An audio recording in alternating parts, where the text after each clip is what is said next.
All right, we are live with the Deadly Analysis podcast.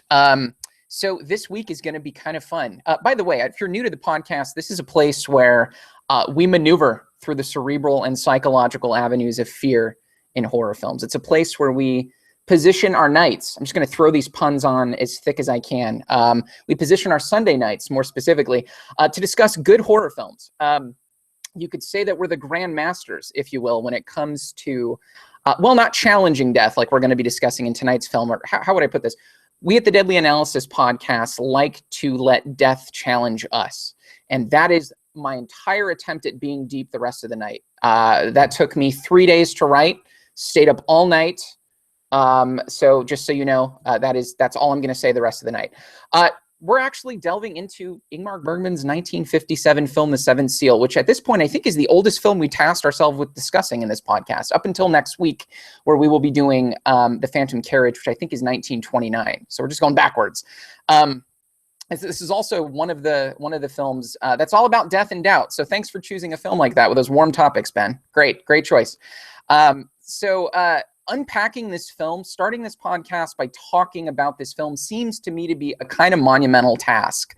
There's so much going on in this movie. There's theological stuff, there's existential stuff, there's historical stuff. So I thought a good point to start would be to just sort of hand the reins over to Ben, because I'm lazy, and just ask him at least his initial reasons for selecting this film to review. And then maybe from there kind of pinpoint an avenue to potentially begin our discussion, because there's just so many roads that we could go down with this film.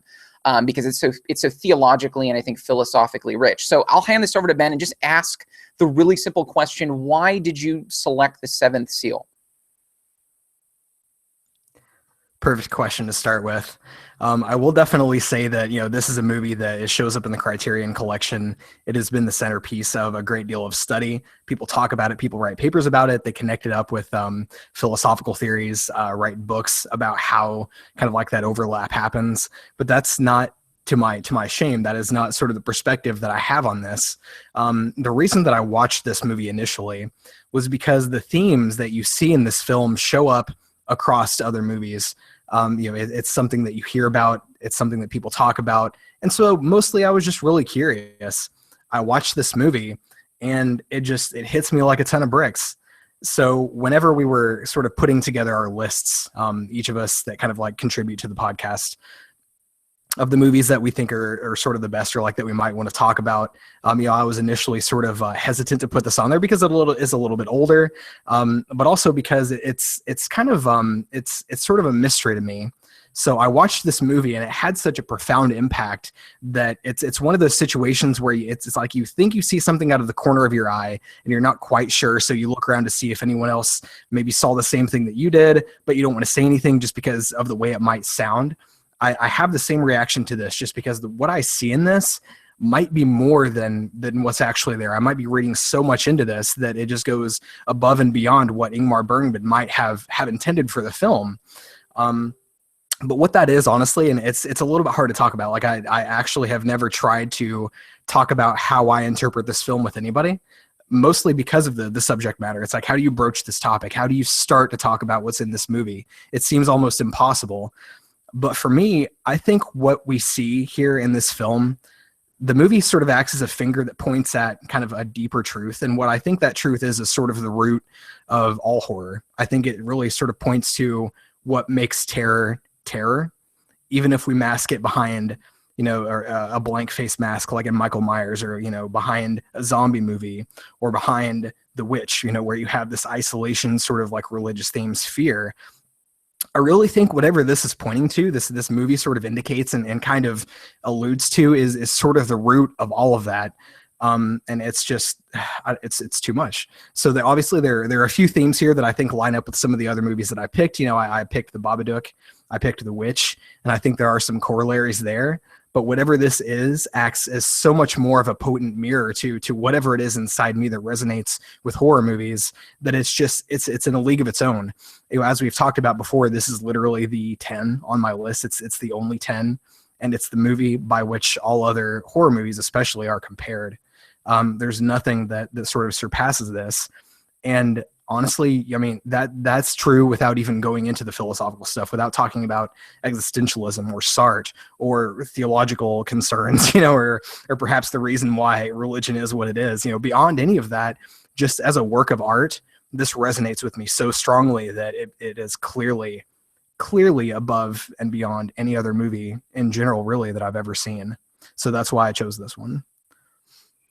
That's awesome. Yeah, I really hope that by the end of tonight, some of that will be fleshed out for you. I mean, I think that initially, my initial thought is the fundamentality of this film is it's more direct than pretty much every other film we've discussed, right? So in all of the films that we've been discussing as part of this project, there's always a something in front of death. There's always a personification of death that's something else other than death, right? This just cuts through all that. It cuts through all of that, and it's a direct line to kind of the source, right? And not only is that incredibly difficult to do, but to have a film be able to tackle that sort of thing and do it in a way that's sophisticated and intelligent and makes you look inward and think about things. If that's done well, if it's done this good, it, in some sense, I think to some people could be more terrifying than any Michael Myers, than any Jason, than any monster, right? Because this cuts to what's under the monster, right?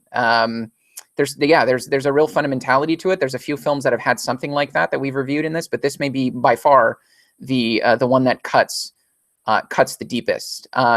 What did you guys think of the film? I'll just throw it out here. Anyone want to hop in and just be like, why is this a good film? Why did you like this movie?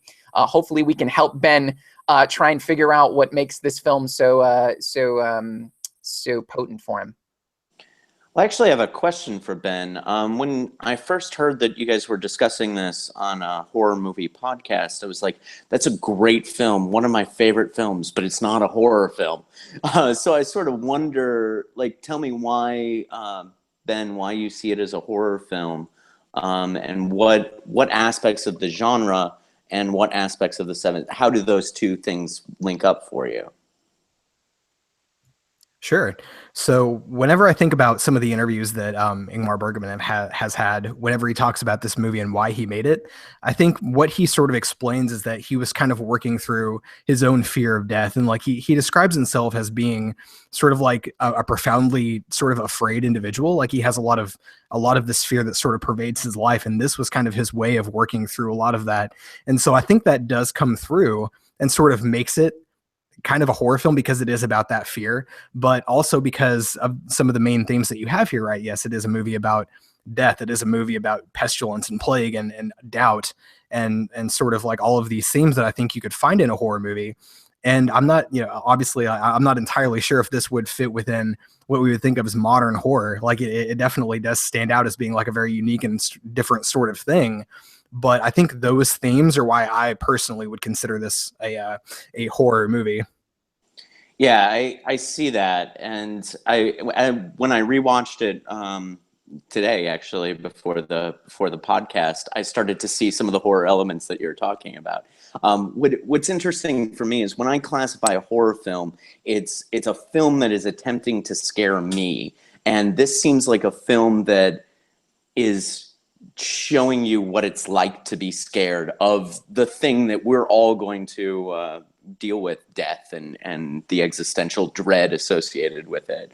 And I think that's one of the most interesting things about the way Bergman positions the film vis-a-vis the audience, so that it's his fear, as you were saying, that is being on display here, not necessarily the film attempting to have an effect on the audience, where it's attempting to basically scare the shit out of the audience, like some of the other staples of the horror genre you were talking about, Michael Myers and Jason and things like that. So that is it's an interesting way of looking at it, and I like the way this I like the way the genre sort of bends to include the Seventh Seal in addition to the traditional stuff that we like. Yeah, we call it the blockbuster test, which obviously dates us horribly in this podcast. We've had some films that get really close to, like, is that really a horror film? Not really. We have another fellow who joins us named Jonah. Some of the films that scare him the most are like, I guess we would consider them like romantic like not comedies, but like dramas, I guess. And he scares the death. He hates him. So it's really interesting, kind of the plasticity that this genre has. Anyway, thought I'd throw that out there. Blue Valentine is a terribly scary movie for me, and Closer. But yeah, I sort of like the fact that we're sort of including Seventh Seal in a horror film, especially since it's about fear, but it's not about our fear as the audience. It's about the filmmaker's fear. So Antonio, you had your hand up. I don't want to cut you off, but if I can jump in here unless you want to take the lead. No, go ahead. Okay. So one of the things I checked up on when I was doing some research on this was sort of religious demographics in Sweden, and I knew that Sweden nowadays is not a terribly religious country, and I knew it had been in the past, like obviously during the Crusades and the Middle Ages and so forth. And what I found interesting was that that apparently this film was made right as the country was sort of going through a drop in sort of religious adherence. In the early part of the 20th century, there was still a deeply religious culture, and something happened. God knows what, World War I or World War II, something, Holocaust, that made the people in Sweden start to sort of just lose religious belief. And so the vision of this film sort of as an expression of like an entire country's loss of faith or wrestling with faith, which I don't think that was intended in Bergman's mind necessarily. And I think it was personal for him. He was working through his own feelings, but those feelings seemed to resonate so much with his home country.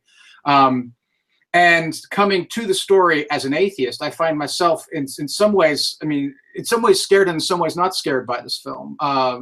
Again, what Albertus Bloch is the knight's name. It seems like for him, it's not simply a question of avoiding death. Again, he's trying to stave off death, obviously, but it looks like he's trying to keep death away long enough for him to figure out his thoughts on God. And wrestling with mortality and death is, of course, something that I've struggled with, sometimes with more success and sometimes with less. But I don't think as far as I can recall in my life, I've never been afraid that there might not be a God. I've been, interested in the question. I've explored it. I've cared about other people's struggles with faith, but personally, it's never scared me, the thought that there is no God, that there is no afterlife or immortality. I've had a mix of feelings, but it's never been one that I would consider to be fear. So on this sort of bigger question about whether or not it qualifies as a horror film, the character of death, if you see him as representing death, just finality, again, that confrontation with death, that trying to beat death at his own game, that's something which is obviously iconic, and like several people have said, it's been echoed by so many other filmmakers since. It really is the stand-in at this point. But it seems to me that in the film, behind death is again, it's the silence of God, right? It's that phrase from the Book of Revelations, which is repeated at least twice in the film. When the seventh seal opens, there was silence in heaven for half an hour. And that, I think, is clearly meant to be horrifying. It's meant to be something that strikes the heart, at least the heart of the believer, if not the heart of everybody, as a terrifying prospect. But personally, again, I don't feel that thought doesn't scare me. So if what's supposed to be scary about death is the fear that there is no God, there is no afterlife, then the film doesn't succeed in scaring me. Yeah, I take the complete opposite perspective on that, just because I've lost my religious faith. There's a part in this film where Antonius says, "To believe is to suffer," and it's like loving someone in the dark who never answers. And that is an absolutely terrifying thing to consider if you've been a religious believer, let's say, a good amount of your life, and for one reason or another, you find yourself doubting the entire apparatus that you've sort of built everything on. If you're not a nominalist, let's say, and you're an evangelical or you're a devout Catholic or something, to lose that apparatus is part of the fear. It's not so much, I think, just the concept of the unknowingness of death or what's beyond. There's also the stripping away of answers. You're coming from I can totally see, Garrett, how if you've been an atheist your whole life, how it may not be that scary. But if you're part of if you've had part of that apparatus your whole life that tells you that you know the reasons that you exist, that you know why you're here, and you know what happens after you die, and you really sincerely believe that, and you come to lose that, or at least like Antonius Block in this film significantly doubted in the final days of your life, that I actually can't think of anything scarier. I'd be honest with you guys. I was asking myself how personal I wanted to get with this. But I mean, I'll throw this out here. When this happened to me, when I lost my faith, there was a period of time for like at least 72 hours I didn't sleep. I could not fall asleep. I was scared to death of just not being, of thinking, what happens now? Like, I'm not ready. I had that same, what was Antonius Block's one of his first lines to death is, are you ready to come? And no, my body's ready, but I'm not ready, right? I'm butchering the quote. But the quote is, "My flesh is afraid, but I'm not." But I'm not. Yeah, I think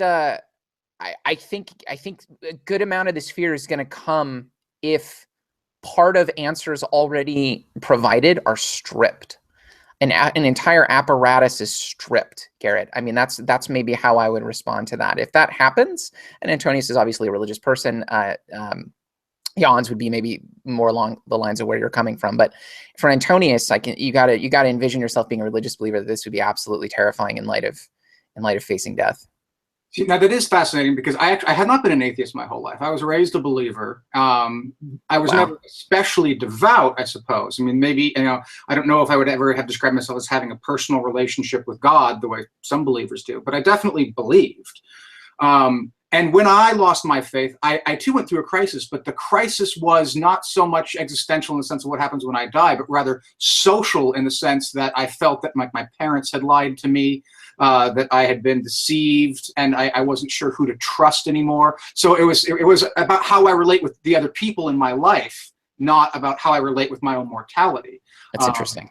So yeah, I mean, it's the fascinating and myriad ways in which people, the psychology of people losing their faith, it's whatever. Underlining both of those experiences, though, is kind of a common factor, and that is that the loss of a worldview is also, in some sense, the loss of a world. And so when we go through these sort of crises of faith, it's the analogy is to like becoming bankrupt and being like cast out of your community in some way. You lose the currency with which you transact your psychological life. You lose you lose the certainty that you had about certain life decisions that you make, certain modes in which you operate. When you look at people on the street and they have a particular reaction to you, what do you think to yourself? And before faith and after faith are radically different in the implications of what that contains. And that's the fear at the edge of all of this, is whether it's existential or whether it's social. Ultimately, it's a loss of a world. It's a loss of a foundational aspect of how you're approaching your life, and that is inherently scary. Instability to the human person beyond a certain point and into certain sectors is always going to be scary. And I think that whether it's something immediate like, are my parents being honest to me? What do I tell my peers? Or something like, what is going to happen when I die? Or what does all this mean? It's still, at the end of the day, a fear of losing something that used to underpin a certainty in your life. And I think that this comes through strongly in the film. And indeed, the film obviously has a very confessional aspect to it in a literal sense, and obviously in a metaphoric sense as well. And getting back to sort of the notion of, is this a horror movie? I think that Jim's point about it being not intentionally looking to scare an audience is correct. I'm not sure if that makes it not a horror movie, because in a certain sense, it's also certainly, when a horror director is making a horror movie, he's operating on a theory of mind. He's looking for things that he thinks will scare you. And in order to arrive at that, he has to draw on what has scared him or what he's seen scare other people. And so, ultimately, every horror movie is an inward look at the psychology of the director as well, to some extent. And in this light, I think you can persuasively argue that The Seventh Seal is a horror movie, because obviously this is a horrific experience for the director that he was undergoing, and he uses that sort of mind's eye to recreate this and project it for other people to see. And he doesn't necessarily intend that the people who see it will be unnerved, but he is trying to project his unnervedness in a way that we can interact with and realize in some tangible way. And so in that sense, I'd say it's a horror movie.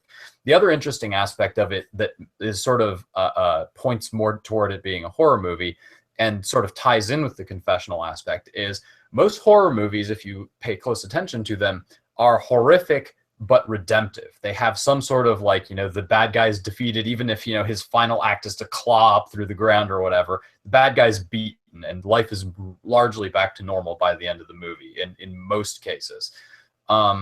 This is actually a movie, The Seventh Seal, with a happy ending, if you pay close attention to it. Because, yes, Antonius and his party all, meet with death, but Antonius actually does defeat death. He doesn't beat him at chess, but he distracts death long enough for Joseph and Mary to escape with their child. And with obvious, hugely Christian metaphorical implications for that particular act, particularly in light of Antonius saying that he wants to do something that matters, etc. And so really the movie, although it ends with a lot of with death, it does not end unhappily in a sense. It ends triumphally in a sense, and it also doesn't end tragically in a classical sense, because the determinism of the world is indeed thwarted by Antonius' actions. Although death's inevitability continues, the form of it has actually changed a little bit by this one man's sort of existential scream into the heart of the world. So you say that he... I think... Oh, sorry. Yeah, go ahead. No. I was going to say, Antonio, you say that he saves Yoff and Mia and their child, but does he really? I mean, that's sort of the whole idea, right? Is that all he's done is the exact same thing he's done for himself. He's merely delayed the inevitable, which is sort of one of the sort of key existentialist themes. But I caught actually Woody Allen's analysis of the film, and he actually sort of shares, I think, your interpretation that the ending actually is a happy ending, or at least not necessarily a happy ending, but not a depressing ending, because it has a sense of exuberance about it. I mean, the dance with death at the end is sort of celebratory in its way, not entirely morbid. I don't know. I think I agree with you that it's not a depressing ending. I'm not sure if I would call it a happy ending though, because it's easy to just turn around and recognize that they've escaped, but only for a short while, and that brings us back to it. Let me rebut that. Okay. Let me rebut that, because I think that you can actually make a case that it is a fairly happy ending. So yes, the bottom line is that death is still inevitable. It's only been put off for a time, etc. I'll grant all that. But look at where Antonius is psychologically at the end of the movie, as opposed to where he is at the beginning and middle of the movie. He's much less tormented as he goes into the arms of death than he was, staring into it with nothing to his name, with having done nothing of worth, right? And in similar vein, yes, Joseph and Maria and the baby have all been granted merely a respite. It's not an actual eternal salvation. But that's also, as the movie suggests to us previously with the case of Antonius, that is a gap in which you can fit a lot of things that are meaningful, that acting to delay death. So while I do understand the perspective that you're taking on it, I think that even given those terms, you can still view it in sort of a triumphal ending. Like happy ending, I will certainly grant, not exactly a happy ending, but an ending of the triumph of the protagonists as opposed to the triumph of the antagonist. Structurally speaking, you're absolutely right. I think when Garrett brought up Woody Allen, and Woody Allen actually ends one of his films, Love and Death. And one of the great things about watching Bergman films is you get to see how much Woody Allen stole from Bergman. And he ends Love and Death with a literal dance between Boris and a white-clad Death. And it's a more exuberant dance. One of the things that, when you were talking about the ending, Antonio, and you, Garrett, when you were talking about the ending, you talk about how Joseph describes it as a dance with death, but the image that we see of that train of people climbing up the hill is not, that's not exuberant. At least it didn't give me a feeling of exuberance. It gave me a feeling of like, this is a long road to hoe. We're trudging on. And I think the Woody Allen reading of it is the way Woody Allen ended Love and Death and the way Bergman ends Seventh Seal they're two different dances. Not all dances, I think, are created equal in this sense. But I sort of wonder how that jives with your interpretation.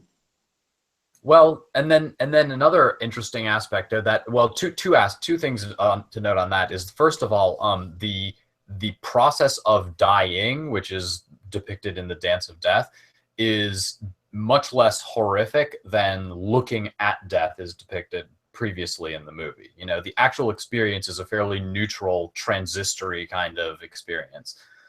As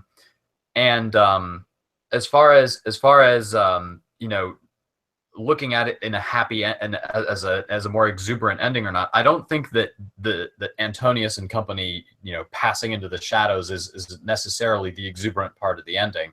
Rather, the exuberant part of the ending is the fact that there is still hope, you know, that the Holy Family has made it to Egypt, so to speak. But at the same time, I think there's an interesting recursion here, because obviously the movie is confessional, you know, and so what we're seeing is really kind of a Greek chorus of Bergman's various inner voices that are speaking different aspects of his thoughts to us about death and different perspectives that he thinks that he can take on it. And so, you know, the fact that it ends happily, Bergman might concede, is a weakness of the narrative. You know, he might say that it is his human weakness which led him to give it a happy ending, despite the fact that there are no happy endings. And so if we look at this in sort of the confessional mode, we could actually look at the ending as sort of a cynical self-admission of the director's own inability to, at the end of the day, confront the magnitude of the issue before him. And so he takes the easy way out and just says, well, there's still hope. See, now again, I find all this very, very interesting, and I totally agree with you, Antonio, that, you know, if we take Antonius's perspective and view it just what it's like for him at the end of the film versus the beginning, you're right. It's definitely an improvement. It's moving to a state of not even resignation, but something higher than resignation. Not quite conquest or victory, but in that sort of ballpark. But if you take it from the point of view of the squire, I mean, it seems to me that the squire, from start to end, sort of, you know, he sees death as just as bitter, you know, as something he's just angry about. And he never seems to change his perspective. He has this sort of a brutality about him. It's not quite as anguishing. You know, the thought of death isn't as anguishing for him as it is for Antonius. He's not having the existential struggle. He's resigned from the get-go, but resigned in a way that is in no way sort of victorious. It's just, we're all going to die. That's all there is to it. There's no point in struggling against it. It just sucks. So I think from his point of view of the character, I don't think it's a happy ending, or even sort of a positive ending. I think it's just sort of a vindication of, yeah, I could have told you it was going to end this way. This is the way of all flesh. Yeah, and for that very reason, I think that's Oh, okay. Go ahead, Ben. Sorry. No problem. Thank you. For that very reason, I think that I would sort of describe this movie, and maybe this is sort of like a crude way to kind of like approach it or like sort of describe it, but I almost think of this as being plotless, because I really don't see there being any kind of a resolution or conclusion at the end. You know, you have the Dance of Death or the Dance Macabre, and you see them sort of like making that journey, but I don't necessarily see that as celebratory or even morbid. It's just sort of like, it depicts the sense that you have that, you know, there are these things that happen for a while and everyone kind of plays their own part and does their thing. And it's just sort of underlines the silliness of the whole thing. You know, halfway through the movie, you kind of see where Antonius is in the church and he has this sort of like profoundly existential moment. Let me actually read this quote here really quick. What he says is, "This is my hand. I can move it, feel the blood pulsing through it. The sun is high in the sky, and I, Antonius Block, am playing chess with death." So like you have this here where you see the futility, you see the death here, but he's going to do it anyway. He's going to go on his journey. He's going to have his pursuit, and he's going to do his thing, because that's sort of what he's doing. That's kind of, I mean, it's not like a solution. It's not a resolution. That's just what he's going to do. He's going to move forward as if he has some semblance of control or free will. But you get a little bit further in the movie when they're burning that poor girl who they think is a witch, and he and Yawns are looking on as she sort of gazes out in this kind of like wide-eyed terror, and he says, her terror is our own, as if like they're sort of like thinking about, what is it that she sees? Does she see something supernatural? Does she see the beyond? Or is it perhaps that she sees nothing? And that's what terrifies her. And that's the very heart of what also terrifies them. So even going from that point where it looks like Antonius has kind of like that resolution and that courage, you can easily just switch back off to the other side of that and still have that deep fear and dread. And, at the end of the day, like there's really no solving that. Yes, you have Yoff and Mia, and they kind of get out of like the heart of the problem there. They escape. They don't get killed. They move on, and that sort of symbolizes, I think, as it's described early in the movie, he sort of symbolizes kind of the human spirit to sort of like look past death and just sort of see hope and new life. But that doesn't sort of make it go away. I don't know. It's just like there's these playing of different parts here, but there isn't really some moving from one place to another. All of this just sort of happens, and then eventually it stops happening.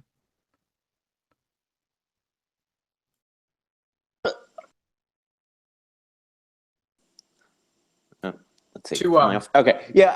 I think to sort of explore that point, I wonder what would happen to this movie had Antonius won the game of chess.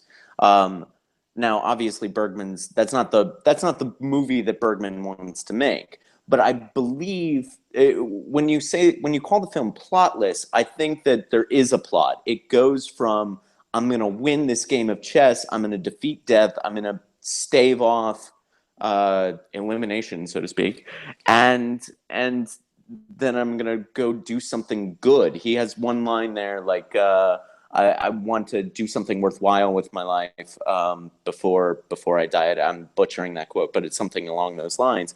And I think that Antonius goes from a point of defiance to depression to some form of acceptance at the end when he messes up the game and buys the other Joseph and Mary, I guess we're calling them,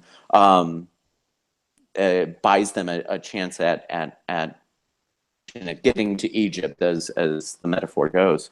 But if he had won that game of chess, I think that we come with a different movie, and I think that's. But I think the point I'm trying to make here is that Antonius believes that he can, that this is a thing able to be accomplished, and that this film is a plot. I contend that it has a plot going from, I think I can do it, I can't do it, let me see what else I can accomplish even though I'm not going to win, and then finally acceptance at the fact that they got out of the storm.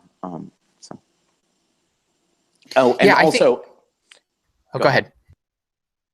Also, just to your point, Garrett, you made a point earlier about the squire. When he is about to die, his last line is will you go quietly? Yes, but under protest, which is incidentally another line that Woody Allen stole from Bergman as well. So, to the character of Yawns, the squire, and Antonius Block, I think the possibly the most revealing single 5 seconds of the movie for each of them is really just their actual introductions.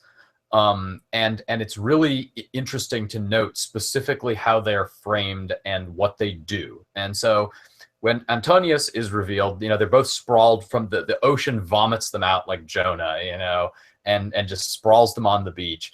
and they're both like passed out. And then Antonius wakes up, and his first action is to turn immediately to the thing that just spat him out, this hostile entity that nearly drowned him. And he goes back to it and he washes his face with it, and then he turns around and proceeds out. And then Yawns he's face down on the beach, and he has a drawn sword and in one hand and his scabbard in the other. And when he wakes up, he just gets on his feet and just goes. He just gets straight off the beach. And I think that these two introductions are very heavily laden with symbolism and frame the essential aspects of the character.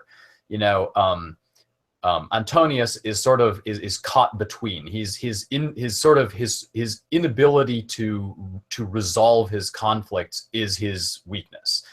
And so this is symbolized by the fact that he returns to his vomit, as it were. He turns around and he goes back into the ocean and covers himself in it before he goes forth. And so the resolution there is that he finally does come to acceptance. He finally realizes that he can't defeat death, that he has, you know, a limited amount of time, and then he does something meaningful with that limited amount of time. And that's how he reaches resolution in a very literal kind of sense. And then Yawns, by contrast, his conflict is that he is cynical. He's already seen through the bullshit, and he knows where it all ends. And his struggle is to find humanity through cynicism. You know, he's a bloody man. That's why he's depicted with a sword. And his struggle is resolved through the fact that he saves multiple lives at various points through the film, when a cynical, you know, truly nihilistic individual would have just said, I mean, he's going to die one way or another. What point is it if I intervene? But he does actually take a point to intervene at several stages in the movie, and this is sort of his grasping of the existential question. They grasp it in different ways, but they're both striving to accomplish something meaningful while looking into the face of futility, while preserving their essential humanity.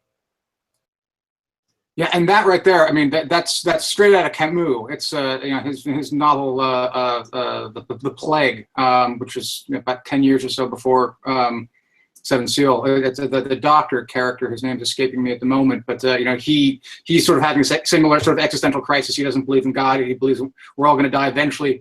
But why? So why does he bother try to save people from the plague? What's the point in struggling with this limited time on Earth to save human beings who are all destined for the grave anyway? And so I see that exact same sort of existential crisis and existential question there. And I agree with you in the way his struggle is to try to find humanity, which it's not clear even to himself how he can make sense of that.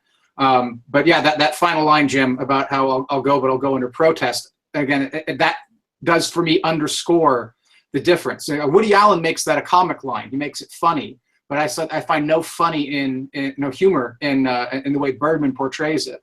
So maybe I guess what I'm getting at here is I suppose perhaps I identify a little bit more with Yawns than I do with Antonius in this film. I don't know, maybe.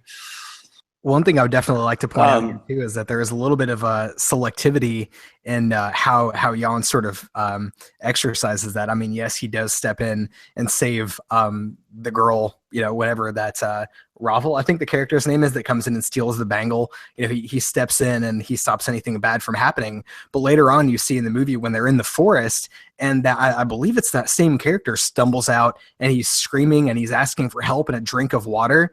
He's like, no, don't. I mean, he's already gone. There's nothing you can do for him. And he sort of explains that to that girl as being sort of like, don't you see I'm trying to console you? So while, he is, yes, he's trying to hold out sort of hope and sort of like protest and fight back for the people who he can help, he's definitely not being very charitable to the people that he sees as being already too far gone, and just sort of lets them go in a very sort of cold way. Doesn't get close, doesn't talk, doesn't offer any water. It is what it is. Yeah, to people who've lost their humanity already, he has no mercy, and that's depicted in the form of the seminarian. I forget what his name is, but the fact that he exploited people before and is unrepentant about it and exploits people again, and then doesn't measure his own limits, and then finally comes to just a horrific end. At that point, Yawns is totally unmotivated to offer any assistance. His assistance is offered to the innocent, and that's, I think, an important distinction that is made here in the movie. Is more innocent people are offered more assistance and are seen as being worthy of more assistance than people who have transgressed against their communities in some important way.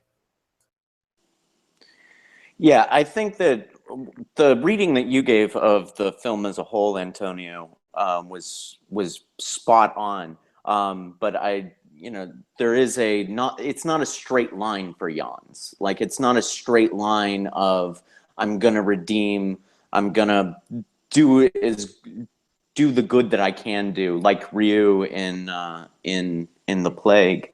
I think that this sort of brings us to Yawns in particular brings us to the existentialist parts of this film, and I Garrett, you probably can, and the rest of you can probably summarize and talk about existentialism a little bit better than I can. But sort of the baseline existentialism for dummies is essentially life is shit, but try anyway. And I think Yawns clearly embodies that kind of character and that kind of way of approaching the rest of the world. I think Camus should have named it the Black Plague. That would have been helpful. So if I could just add one thing, I saw Antonius, going back to Antonius, I know we're kind of on Yawns now, but I saw Antonius's victory is if you want to call it a victory, I don't know if it's a somber victory, but the most meaningful sort of victorious moment for me in this film was when he sat with everyone and was enjoying, like, I think it was the strawberries and milk. And he says, I shall remember this hour of peace, the strawberries, the bowl of milk, your faces in the dusk. Michaela asleep, Yoff with his lute. I shall remember our words and shall bear this memory between my hands as carefully as a bowl of fresh milk. And I believe at that point, I believe at one of the points in the film where he's definitely done the work of having at least one of the initial confrontations with death, and he's struggling and asking questions, and this is after that. And I mean, just the ability to be able to hold off Stave death for the minute and to have that moment, I think, to me, is a victory in and of itself. It ultimately doesn't remove death. It may not even remove the sting of death, but it certainly is an experience that he would not have had if at the beginning of the film he would have just accepted death's invitation. Do you know what I mean? So I saw that as maybe the most meaningful part of the film. Yeah, I think he even makes a point to say that, even though it's only going to last for a short time, all of those other troubles that he had seem, almost so insignificant while he's sitting there with them, right? Yeah, I mean, that might be the key to sort of unlocking the entire sort of hopeful aspect of the movie. Yeah, no, it's an absolutely wonderful scene, and not the least of which because it does sort of show how death intrudes on us in our most intimate moments. Even for the existentialist at least, even when we're happy, our mind sort of comes back to this thought that this too shall pass. That even this wonderful moment is going to slip through our grasp, and oh, there's death calling me back to play the game over there. And again, it's obviously it was the figure of death. Obviously this is not something that was original to this film. The personification of death as Grim Reaper is as old as medieval art, at least, if not older. But it does, I think, sort of speak to something, very, very curious about how humans deal with death, right? Why do we have this compulsion to reify death, to embody him as a person? And it seems to be, again, it's precisely the psychological function of what's happening in this film, because that's somehow a way for us to wrap our minds around death. If we imagine death as a person, we understand people, we understand their motives, we understand how they work. So if we can imagine death to be a person, to be like us in some way, then somehow that gives us a proxy for understanding what death is, why it operates the way it does. And that somehow that glimmer of a grasp on this incredibly vexing process of understanding death somehow gives us a degree of comfort. So by personifying death, we somehow take away the sting. We make it less terrifying. Even though now you can look death in the eyes, literally, it's still terrifying. It's somehow less terrifying than if death isn't concrete, if death is just this amorphous thing which we have no grasp on, that's even more terrifying. Did you feel like this film personified death, though? I mean, I suppose you could. I mean, in a literal sense, it does. But the character of death in this film is never. It's certainly not a round character. He's just this chess player who shows up and takes people away. I think of when we. Oh God, I'm about to compare Seventh Seal to this. But like in Bill and Ted's Bogus Journey. Oh my God, we've done that so many times now. That movie has come up in the last 3 sessions. This is amazing. Continue now, really. And yeah, but in Bill and Ted's Bogus Journey, death is a round character. He's someone you can negotiate with. He's someone you can talk to. He's somebody you can make jokes with. And death in this movie he's a dick. He's not even a dick. He's not even mean enough to be a dick. He's just sort of this fort. He's a machine. That's perfect. He's a machine. So honestly, what it resembles the most is in kabuki. There's a particular part played by kabuki actors where they dress up all in completely black, and they are designed to be elements of the background. So they like hold props that are supposed to be leaning up against walls and stuff like that. And the idea is that they perform necessary stage functions, but they aren't themselves characters in any meaningful sense. So the audience is supposed to pretend that they're not there. The black is supposed to symbolize that they're not really there. They're just standing in for the things that would be there in real life. And I think that this is very much similar to the way that death is treated in the movie. Death wears a bunch of different faces. He's the priest in the church. He's the chess player. He appears in a number of different guises and appears at a number of different times. And the point of it is that he is a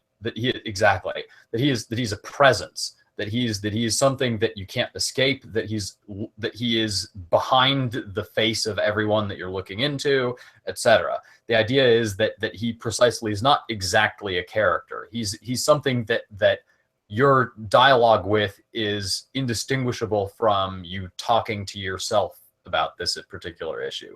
And indeed, this is shown by the fact that Antonius Block is playing a chess game with someone that no one else can see except for one other character.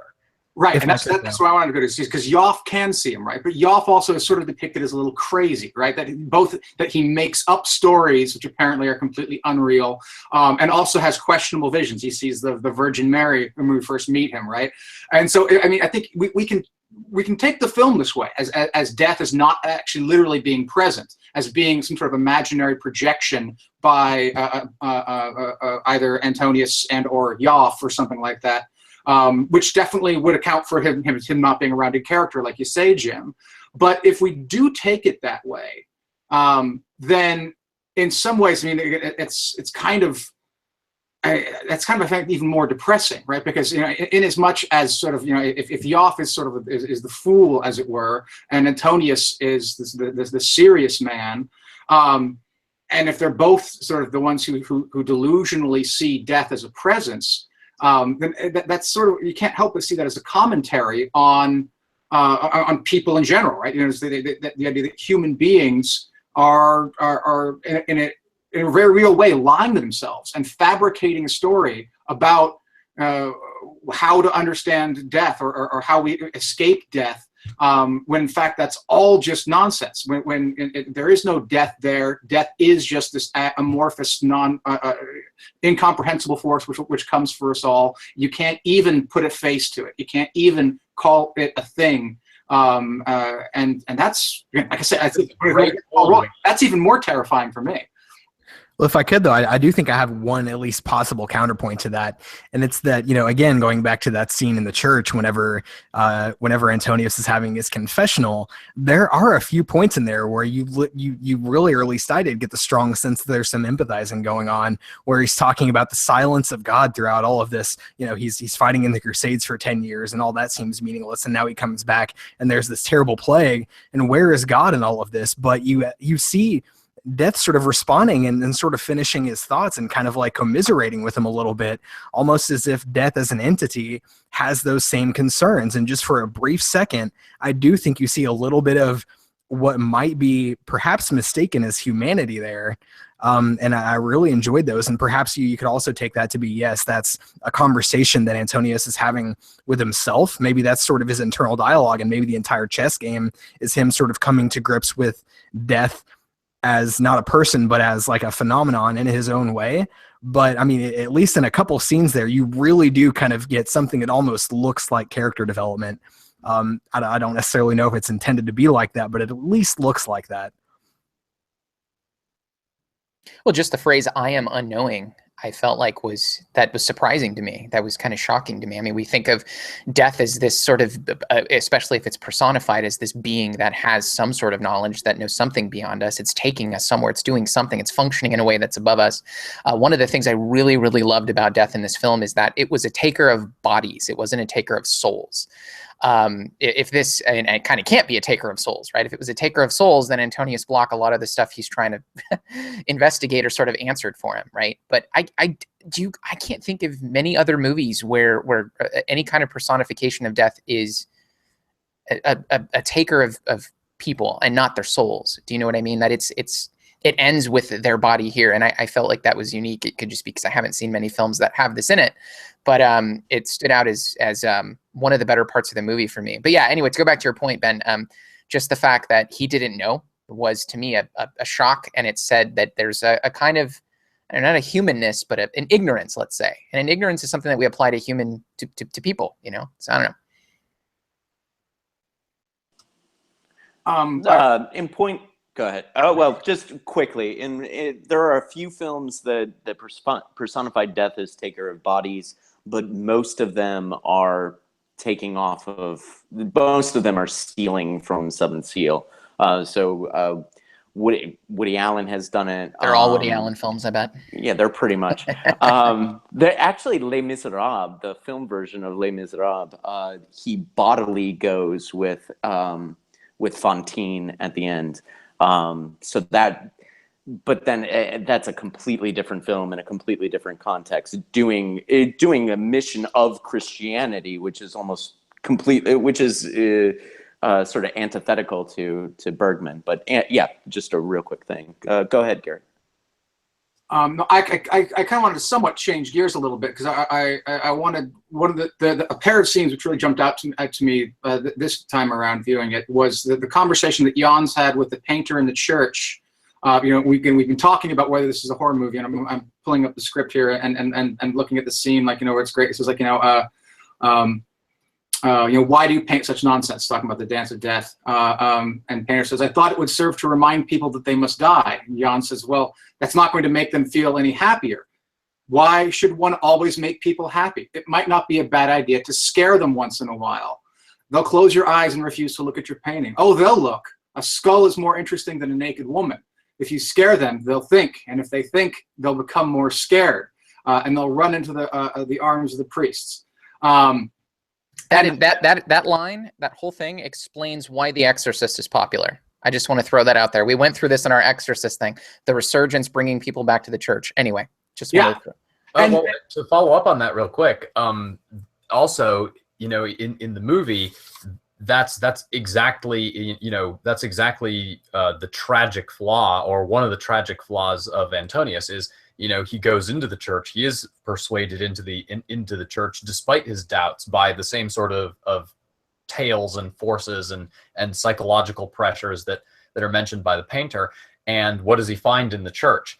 He finds something that hastens his demise, that guarantees his demise, that betrays him. He finds betrayal of what he brought in is, you know, the knowledge of how he might defeat death with a clever strategy. And instead what he finds there is death listening and just taking notes. And I wanted to pair that scene with the scene that happens a short while later, where there's the public flagellation going on. You know, you have the fools, the jesters, doing this sort of bawdy song and dance, and people are paying attention, but they're not really riveted. They're sort of distracted. But then in the middle of it, it's interrupted by this parade of penitents being whipped and flagellating themselves, and then the monk comes up and condemns everyone to hell. And everyone's paying attention then. Everyone's riveted. So it's like yeah, they are paying more attention to the skull than to the naked woman. So that's sort of the projection is right. But that seemed to me to be the only scene, maybe that in the confessional scene, where sort of religion as a social institution is sort of called out to task, where it's presented in a deliberately unflattering way. It seems to be much more existential rather than social in the film overall. But I got the definite sense in that scene that Bergman was sort of looking down his, and I mean not looking down his nose, but presenting in an unflattering light the sort of the doomsday preachers, who say you're all condemned, and none of you can be saved, and how dehumanizing that is, and how horrible of a thing that is to witness. How human, because again, like the painter says, we can't look away. But nonetheless, how unhelpful, how that does nothing for us in an existential sense.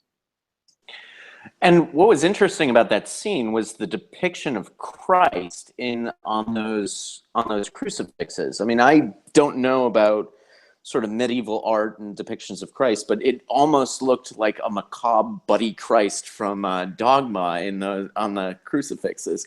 And I wondered what that's obviously intentional. And I'm wondering why Bergman would choose that depiction of Christ on the crucifixes, because it's a weird face. And the idea that it could be looking down as sort of painting the church in an unflattering light makes sense to me, but I don't know. I wonder if there isn't anything more to that. I sort of wonder about the rest of your thoughts on that. Actually reminded me of that. Was it the woman 20 years ago or 10 years ago messed up that Jesus painting? I forget the name of it. How she totally she was tasked with restoring it or something. I don't know if you guys heard of this, and she totally messed up the face. It was actually, when I initially saw it on the film, I was like, that's what it reminded me of. It's horrifying. That is literally all I have to add. That's it. Just that it reminded me of a messed up painting. Well, in some ways, I think that it was definitely sort of designed in such a way, and like this, I can't really speak to the reason that it was done like that in the film specifically, but just as a tool, I really think that it's designed in sort of that way where you see these very somber, in pain looking depictions of Christ on the cross is meant to kind of tap into our empathy, and something you can almost relate to this face in some way. I don't know, or maybe it is in the movie intended to sort of make fun of that a little bit, because in that scene I definitely get the sense that you have a very strong juxtaposition of what the fools are doing, but what the church is also doing. It seems to be very similar in a lot of ways. So while you have 2 or 3 people having their little show and their song and dance about death, then you have a much larger crowd come in, and yes, it has a much larger impact, but what truly is the difference? And sort of they have their props, they have their musical instruments, and they have their big song and dance, and they do their thing. And I think it's meant to just sort of be depicted in the same way that the fools are depicted.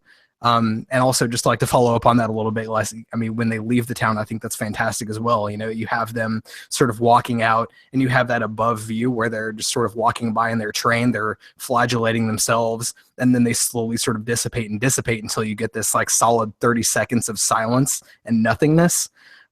Just absolutely beautiful, where you see sort of the futility of what they're doing. They have their brief moment where they have their little reaction in their song and dance, and then they're gone. Very, very sort of impermanence kind of thing going on there. It was a fantastic scene overall, really. An important aspect of that scene is also that they're flagellating each other. It's not just people self-flagellating. It's other people hitting people with the plague. And I think that there's, to your point, Garrett, it's also about how religion causes people to condemn others as sinners, even as part of their own group. I mean, it's deeply sadistic, right? I mean, again, that's why I sort of see it as a social criticism, at least that scene, because somehow, these people have been convinced that they deserve this, or that this is a good thing, and that everyone else deserves it too. And I think overall the film, I think, presents faith in an incredibly complex and sophisticated way. But this is, I think, one of the darker elements, again, of the social institution. I mean, it's certainly not the kind of thing that I think can serve as recruitment for the faith.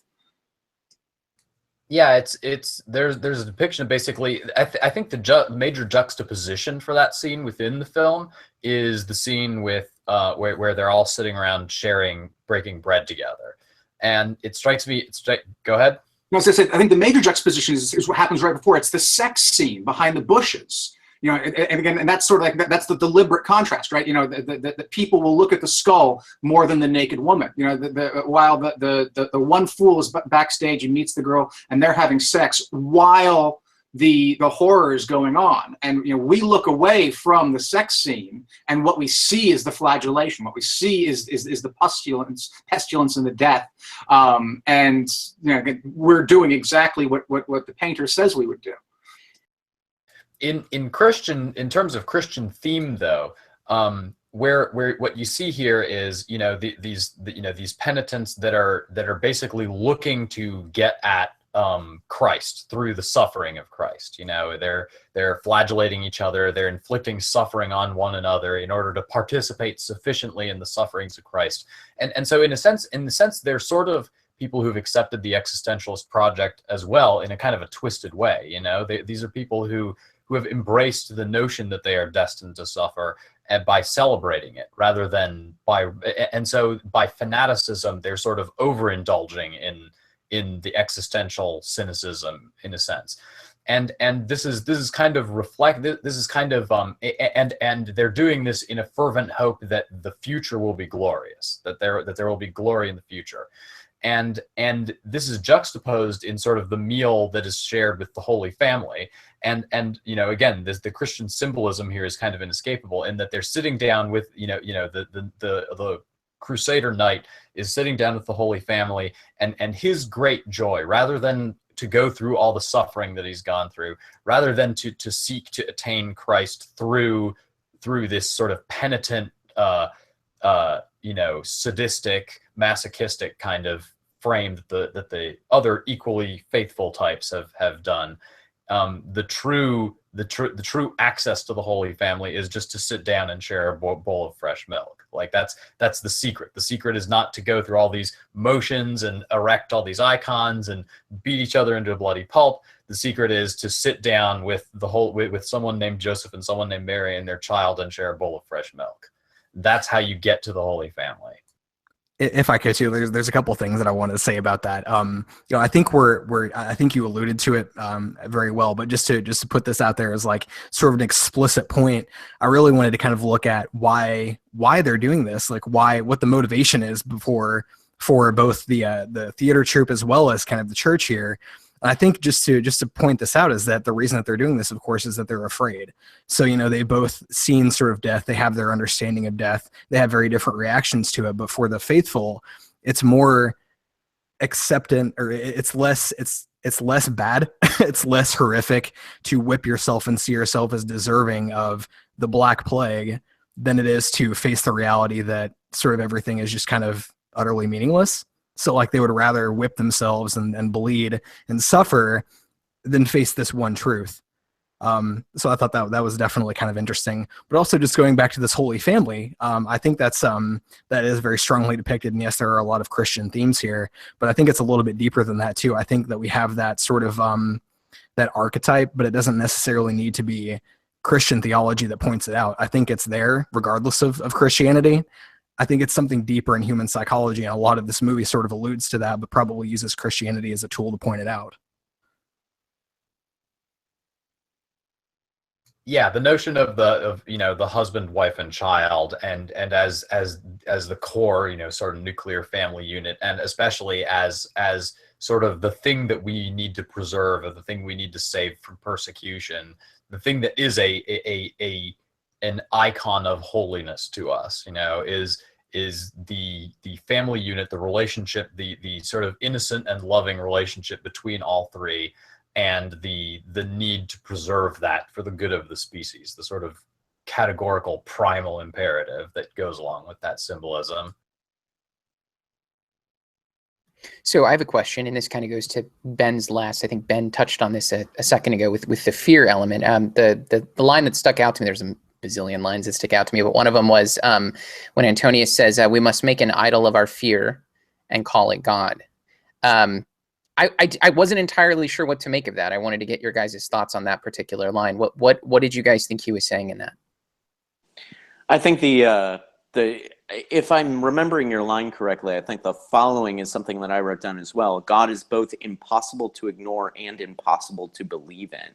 And I think that's sort of the crux of Antonius's crisis of faith that works as a through line for this film.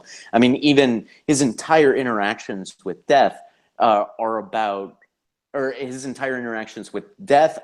to figure out what's beyond, and then his interactions with the witch, quote unquote, are all about, do you see the devil? Tell me if you see the devil, because if you do, then that means that there must be a God. The existence of devil sort of indicates an existence of God. And so I think the line that you're quoting, it really strikes to what I think is Antonius's primary internal conflict in this film. And that's, I can't ignore the fact that there's something to this God thing, but there's so much other bullshit that makes me question it. And I think that's sort of the crisis of faith that a lot of people of faith, definitely, and a lot of people who have lost their faith go through. We were talking about this sort of crisis of faith and how some of us have lost our faith and some of us, nobody has said we haven't. But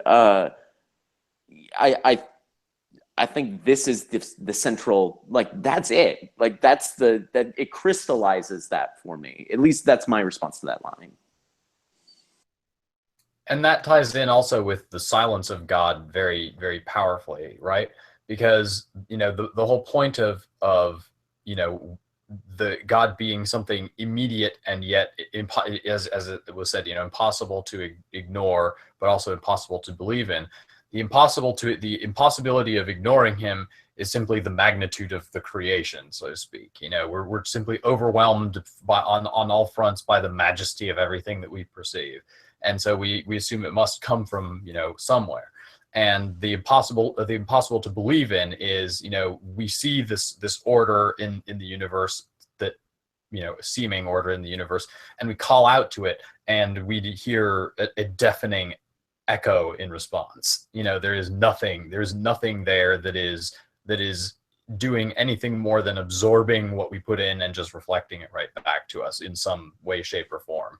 And indeed, this is what's talked about in making an idol of our fear. We are afraid of the void. We're afraid of death. And so what we do is we take that fear of death and we make an idol out of it, and then we worship the idol and believe in our heart of hearts that it will give us eternal life, because that takes the fear of death away. That's the worship of the idol. And I think there's a connecting point there. I mean, this is Antonius, who's just coming back from fighting the Crusades, and he's living in a religious society. So not only is it the awe of the creation, but it's also, I spent the last 10 years fighting for this thing. All of these other people believe in it. How can all of this shit all be wrong? Like, how can the thing that I fought for 10 years and the thing that these other, it sort of goes back to Garrett's point about the social aspects of faith and religion. How can all of these people be wrong too? Yeah. Speaking of fear of the void, was it just me, or did the mute girl at the end seem to have less fear than everyone else when being confronted with death? Please tell me that was just me. No, I think you're absolutely right. I think that earlier on in the movie, it's made very clear that she's watched her entire family be taken by the plague and she's there alone. And, she goes off with these complete strangers because it's better to do that than to be totally alone. But she's already faced death. So I don't think it's really shocking to her. It's not a surprise. Like she's not. But it's also like a comfort, right? Like she almost is a smile at the end. It's like comforting an old friend or something. What is it that she says? Her only line in the movie, "It is done," right? I totally get till last day. Yeah.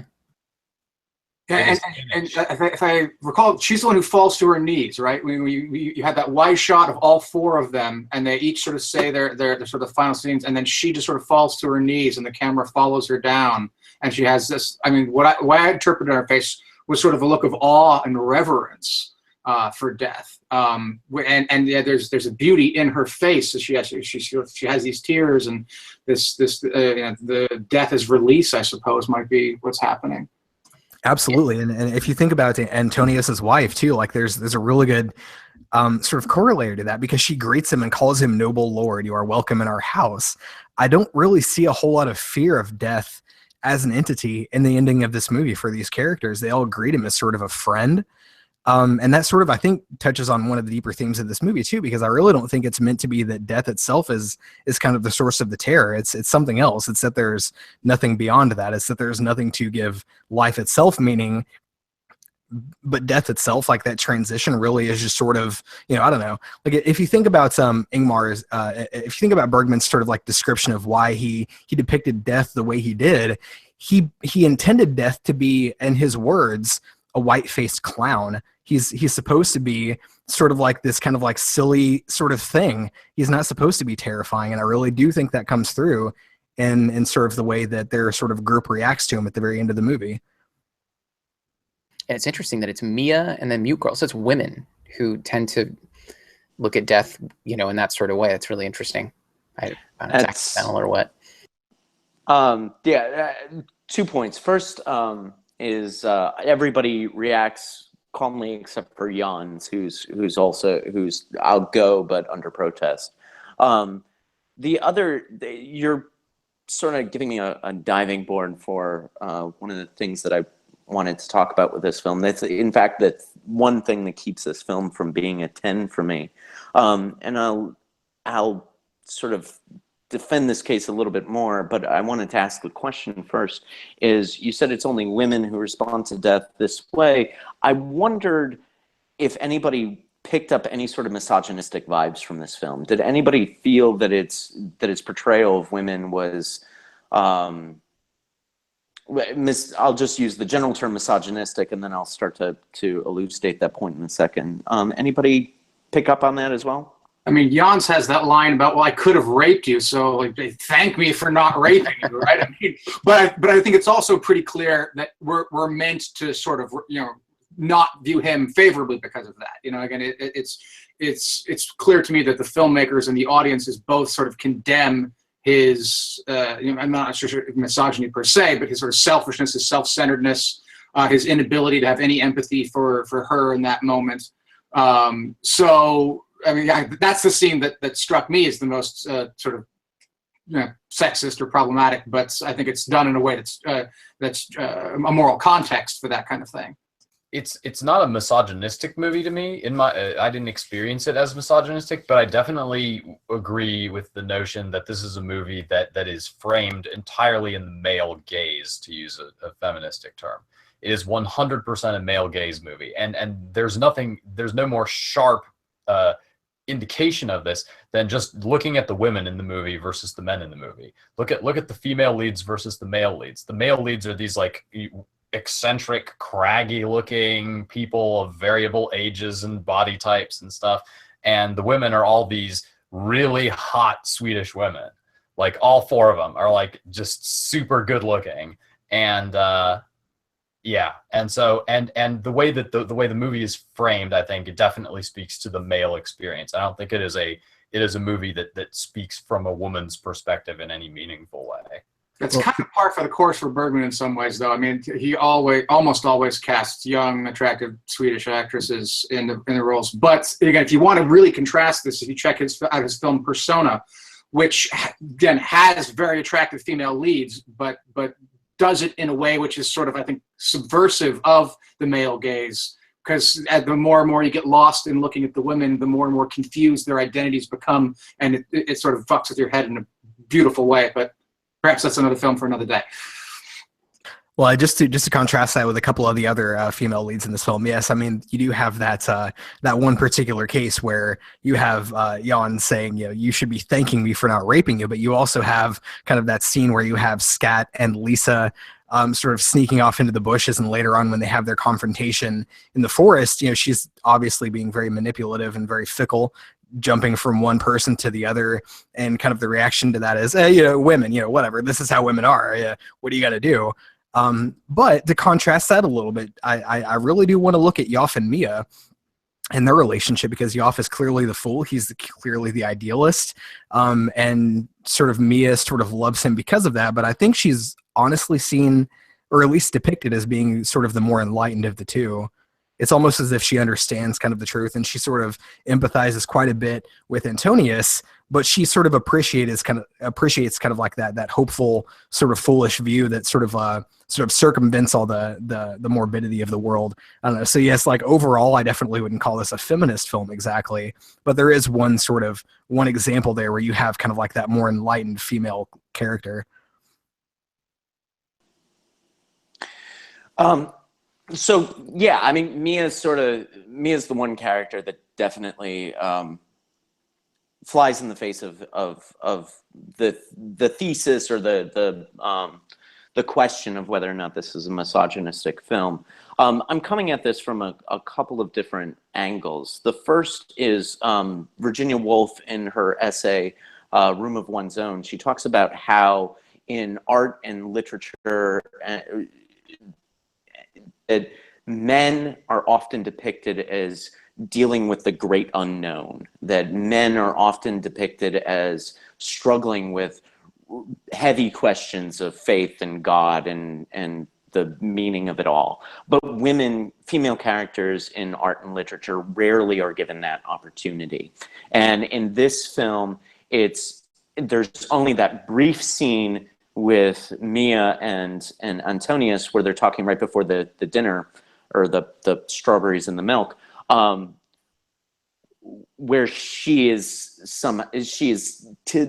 for a brief second allowed to talk about big questions. But aside from that, every other female character in this film doesn't deal with the main conflict of this film, which is, fuck, death is following us. What are we gonna do about this thing? And even so I wonder if, while we're looking at this film as portraying the women as grounded and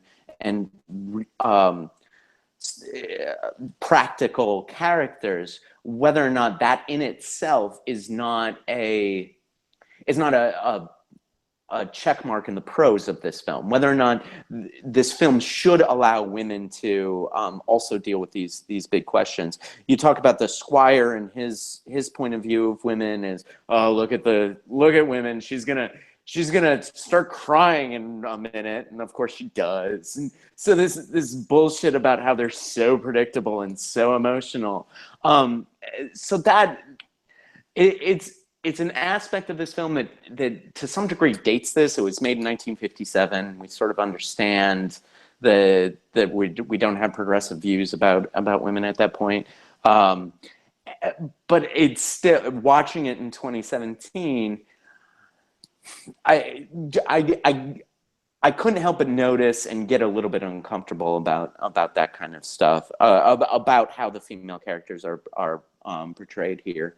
And then of course there's the misogyny associated with, women were referred to as witches, not men, et cetera, et cetera. We can sort of build on this as we go on, but that's something that I wanted to put up for question and debate.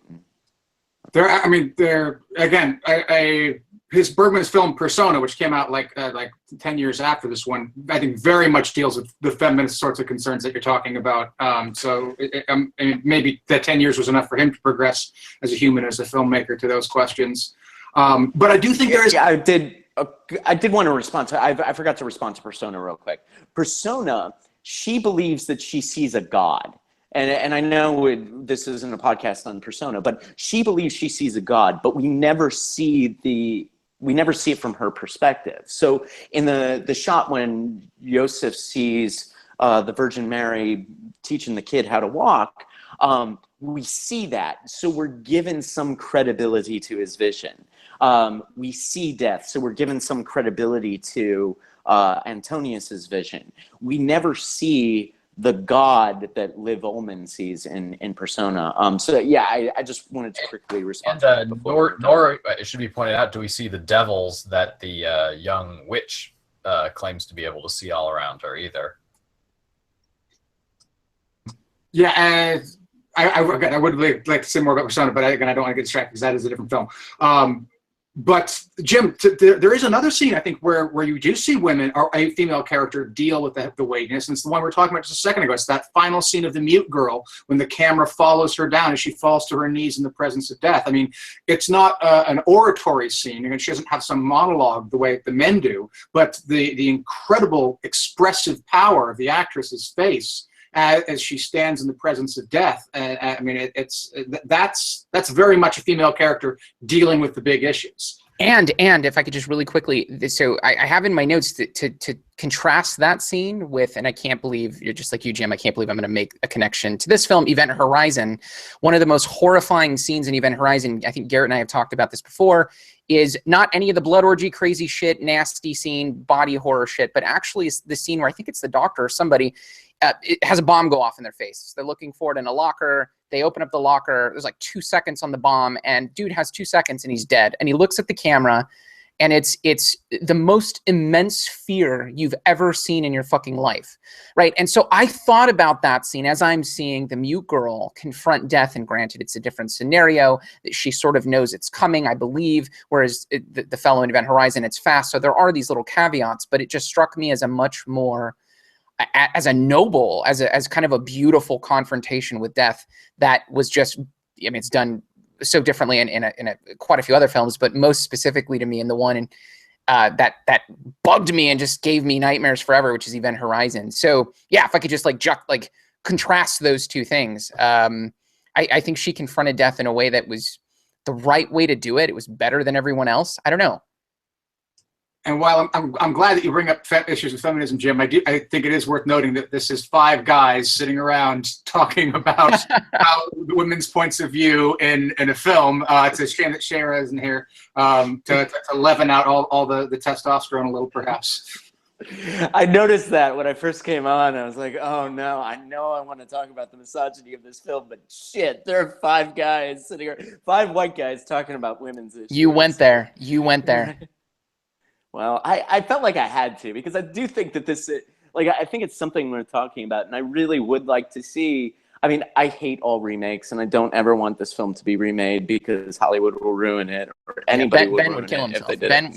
Ben would actually confront death himself if they remade it. Yeah, but I would wonder what it would be like to have a film like this, or this, well, not a remake of this film, but a film like this, with a female protagonist. I would like to see something like that, and not change a word, not change Antonia's reactions to death, but just have this be a universal experience, because as Virginia Woolf points out, it's often viewed as a strictly male experience. But yeah, once again, I don't ever want, please, if any Hollywood person ever gets a hold of this, don't remake The Seventh Seal.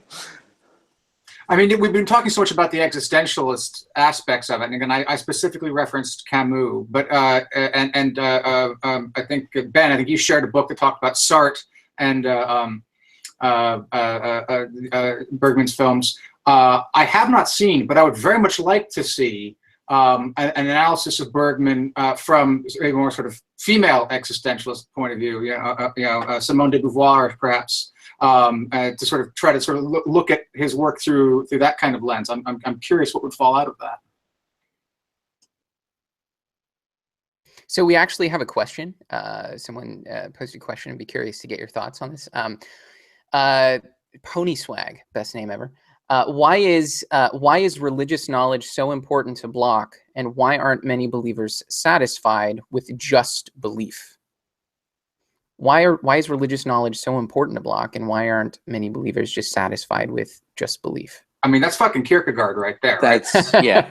Straight up Kierkegaard. I mean, for Kierkegaard explicitly sort of condemns the idea that the religious person should want knowledge. And if religion is about knowledge, then it becomes banal. The whole point of religion, for Kierkegaard at least, is that it involves a surrendering of the idea that we can have knowledge, that we can understand life and the meaning and our purpose of it. What it does for us is gives us something that we can reach across, that we can sort of suspend this incessant need to know, to fully understand, and then surrender to the thing which is greater than us and which we can never understand. So yeah, I mean, if you were to do a Kierkegaardian analysis of it, it would be that moment where he insists not on faith but on knowledge. Kierkegaard would say that he's no longer the knight of faith, right? That he's lost his way. Absolutely. I would ultimately argue that the knowledge that he seeks isn't inherently religious. I think he just wants answers at that point. Like you see at the very beginning of the movie, whenever he wakes up and he's going to do his morning prayers, it honestly looks like he stumbles and is at a loss for words. Like I really already think at the beginning of the movie that he's entirely lost his faith and that ultimately he just kind of wants to know what's going to happen. So I wouldn't really call the knowledge that he seeks religious per se, just that he kind of wants to know what the end of it ultimately is, like regardless of what that answer is. I don't know, like I'm not sure if everyone else would interpret it that way or not, but I would definitely say that the knowledge itself isn't inherently religious that he seeks. Okay. I'm having a brainstorm here, and again, I know we're saying we don't want a remake, but I actually think I do want a remake. But I want a remake not told from a female character's point of view, Jim. Although that would be fascinating, it would be interesting. I want a version of the story told from the Muslims' point of view. From the other side of the crusade. I don't know as much about Islam as I wish I did. I don't know if there is much. I'm confident there is, although I don't know it in firsthand. Sort of an existentialist tradition in Islam, but that would, I think, be a really interesting story to retell it, but from the point of view of a Muslim warrior in the Crusades, reconciling him to his questions about faith and death in the name of Allah. That I think would be a fascinating film, starring Nicolas Cage. That would be it. No, yeah, you're absolutely. If they made a remake of this with Nicolas Cage and it suffered the lack of quality and the loss of meaning that we saw in The Wicker Man from that transition, I probably would. I would totally just that would be the end of it, man. Like Dance of Death, right there. Dance of Death. Where's your job now? Yeah, that sounds frightening. I think to go to the question as well, specifically, why can't people of faith just be satisfied with just belief? There's an interesting film, Garrett, I know you're a fan of it as well, Silence, which is about a person of faith, but it deals with faith in a very complex way. So I don't think it's as easy. I think it's much easier said than done to say, well, let's just believe. And I think Silence makes it clear that there's more to it than just that. So. Yeah, I thought a lot about Silence too. I mean, this is the first time I saw Seventh Seal after seeing Silence, and so the similarities between them, and obviously the theme of the silence of God is something that connects both films. It's I agree with you, Jim, that it does sort of show that it's easier said than done to say let's just believe. But I mean, again, I come back to Kierkegaard here. It's certainly not what Kierkegaard is suggesting. It's precisely the fact that we struggle with belief in the face of the absurdity. Like you say, it's like God is unavoidable, but also unbelievable. It's precisely that struggle and this sort of psychological and emotional process of us trying to come to terms with that in our lives that gives life meaning. For Kierkegaard, so yeah, a shut up and believe approach is certainly one that many people do take, but it's not the approach that Kierkegaard takes, and I don't think it's the approach that either Scorsese's Silence or the Seventh Seal takes. Well, as to the why, and I think this kind of ties back in with the Seventh Seal. As to the why, it's fairly straightforward, and that's simply expectation failure. Like in brute psychological terms, the reason why it's difficult to believe, where it's not difficult to believe that you're alive or that you have a brother or any other of these number of things that people sort of have as an absolute unshakable notion until they're literally brain damaged. Whereas religion, people have a lot more doubts. And the reason they have those doubts is precisely because there's an expectation failure. The religious view of the world tells you that you can expect certain things, that you can expect, certain magical effects to occur if you perform the right, rituals with the right mindset and so on. And you can see over and over and over and over, these expectations are never met in quite the way that they are expressed. And you see that people who are religious don't always die at peace with themselves, and people who are religious are not sick at a lower rate than people who are not. People who are religious are not nice to other people at a rate that people who are non-religious are not. And so as you observe these contrasts between the belief that that's been ingrained in you and your actual experience of the world, you experience cognitive dissonance, and that's where the doubt comes from. That's where God begins to separate into two parts, one of which is impossible not to believe and one of which is impossible to believe. And that's great, Antonio. I really like that a lot. And what makes me think of it is it comes back to the title, right? The seventh seal. And in the Book of Revelation, the seal is sort of it's the opening of the scrolls or the knowledge. It's the beginning of the apocalypse.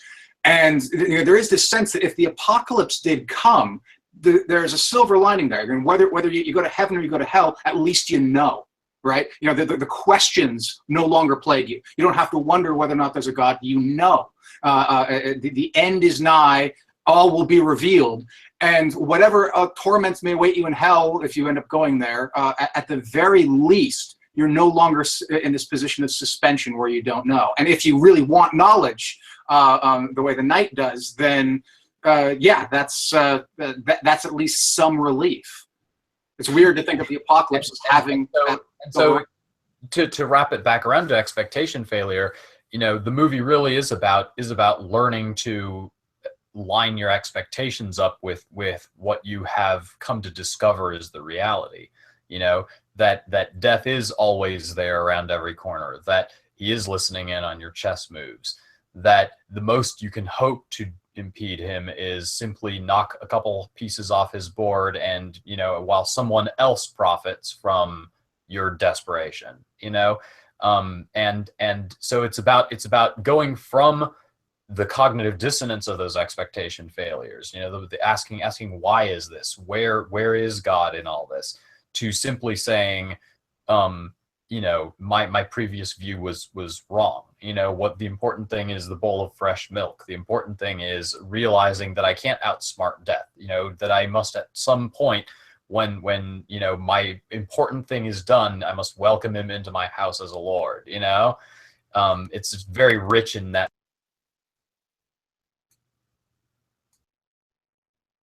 If I could, though, too, I love that characterization of the opening of the seventh seal is the dissemination of knowledge there, because I do think that there comes a point in the forest whenever Antonius has lost his game, or at least he comes within one move of a checkmate. I guess they never actually end it, but they accept that it's over. He has that one last sort of little conversation with death that he asks them for any answers that he has or any insight that he has, and he's like, there's nothing. I have no secrets to tell.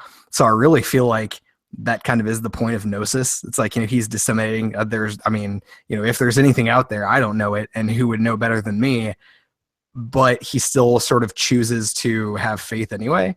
And I think that might be where the cognitive dissonance sort of like would really show itself, right? Because even though he's been given this piece of knowledge and here you go, here's the truth, it's too much to handle and it's too much to fit into his worldview and his cognitive structures. So it just has to be rejected. He's going to choose faith anyway, because at least it makes the facing the truth a little bit easier. He takes that and he's like, okay, well, I'm going to choose to kind of like at the end of the movie, I'm still going to pray. I'm still going to look sort of beyond at my faith and sort of hold out hope, because that kind of makes it easier. I don't know, just to throw that out there, I guess.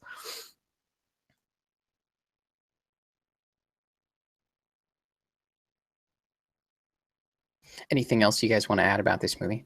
I feel like we could take one line and talk about it for 7 hours. It's ridiculous. I actually have to leave, but I know that you guys would be disappointed if I didn't leave with a summation and give it my rating. So I guess I'll kick that off and leave the rest to you, gentlemen. I think this is an amazing movie. It's a little heavy-handed in that it expresses some of its existential themes with much more directness than maybe would be necessary for a really sophisticated audience. But on the other hand, it makes the movie accessible on an existential level in a way that a lot of other existential movies really aren't. And so I think that ultimately works more to the movie's strength than weakness. It's almost a perfect movie. It's got a great sense of pacing. It's got great dialogue. It's got a really interesting script, which, although the script was criticized as the weakest part of the movie upon its release, I discovered, which I thought was really interesting. Where I actually thought the movie had weaknesses, if it had any, were I didn't like, just as a technical observation, I didn't like the way that they handled the camera work and the screen transitions. They were kind of awkward. There's in particular, a couple fades from one scene to another that just look terrible by modern standards and would never make it off the editing floor in any movie. So minor ding there. And the other thing is that for as much symbology as they have, in Christian themes in the rest of the movie, the initial appearance of the Virgin Mary and the Christ child not ever showing back up in any way, shape, or form, or being addressed or alluded to in any way, shape, or form, I really wish that they had that felt like a kind of an arbitrary element that was just meant to demonstrate Joseph's second sight and had no other purpose in the movie. And I kind of didn't like that. Other than that, I would say it's pretty much a perfect movie. It's got great pacing, it's got great acting, it's got a really interesting sort of soundtrack. It's got great script. It's very thoughtful. The symbolism is, rich and meaningful, and you can delve super deep into it. So I give it a 9.5 out of 10. Ding it a half point for the camera work and the Virgin Mary. And with that, I leave you gentlemen to the rest of the discussion. Thank you all, and have a good night. Thank you. That's the first time the Virgin Mary's ever been dinged.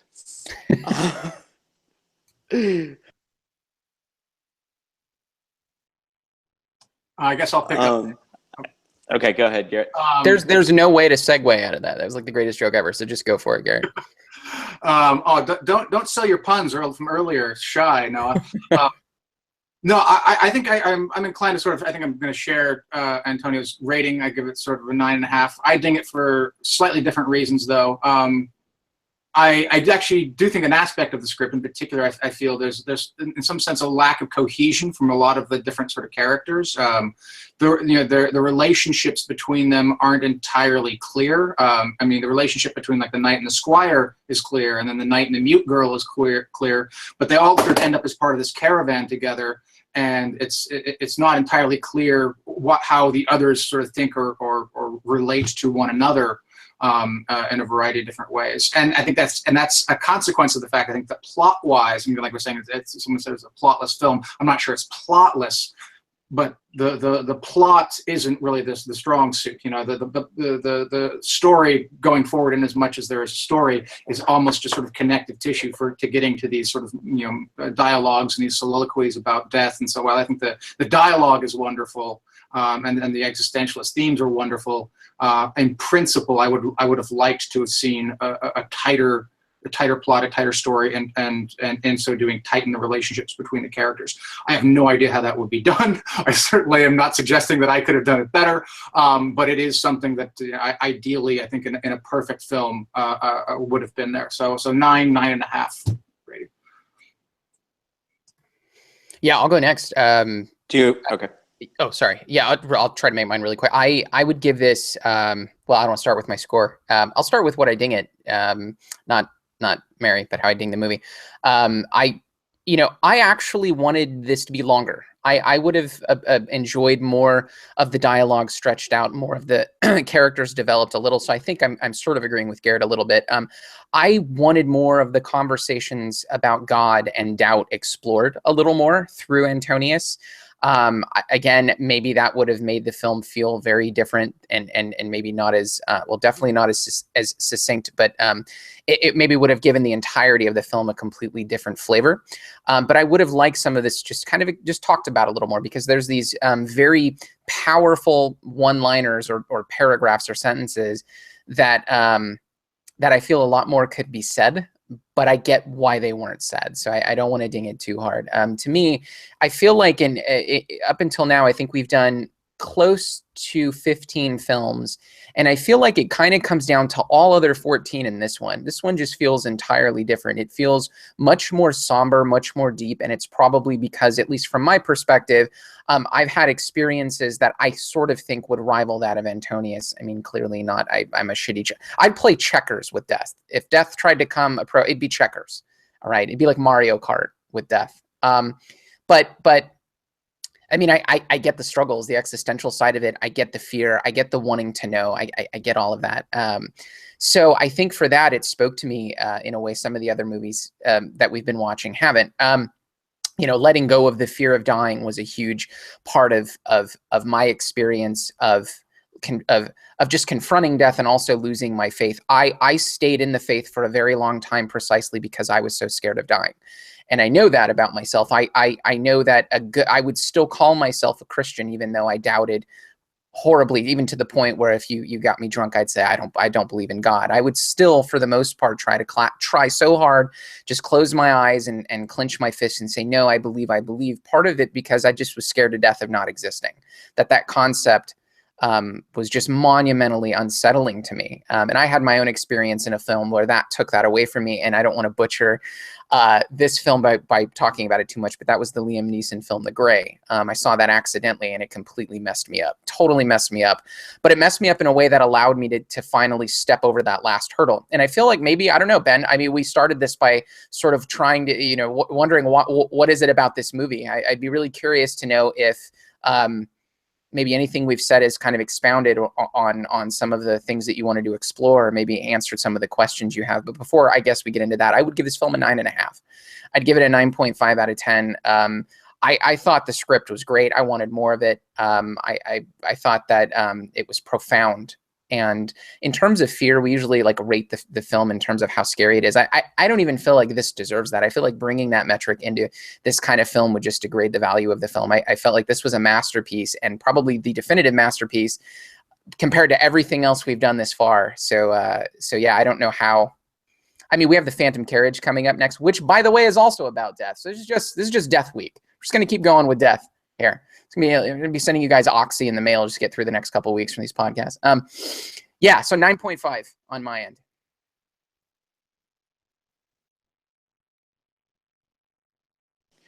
Ben, do you want to go next, or should I go with summation? Or No, feel free to jump in. okay, I want to summarize my thoughts a little. I want to think about what everyone says before I say anything.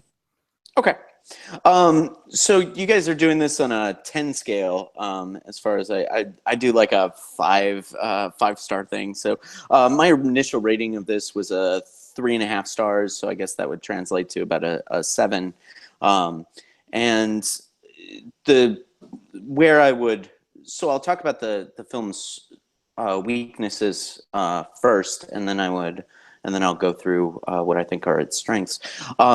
The two things that I find difficult about this film, or not difficult, the two things that I sort of ding it, if those are the terminologies that we're using, is I brought up the topic of misogyny before. I do think that dates the film. It makes it difficult for me to call it a perfect film.